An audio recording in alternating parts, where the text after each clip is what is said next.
అక్కడికి వెళ్ళి ప్రేమి, ఎందుకంటే ఇక్కడి నుంచి మళ్ళీ ఇది అవుతుంది, అక్కడ తీసుకొని వెళ్ళు.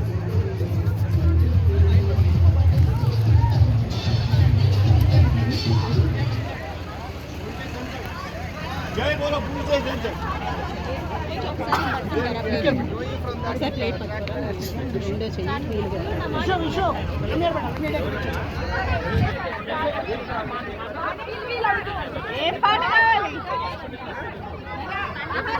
చెప్పండి.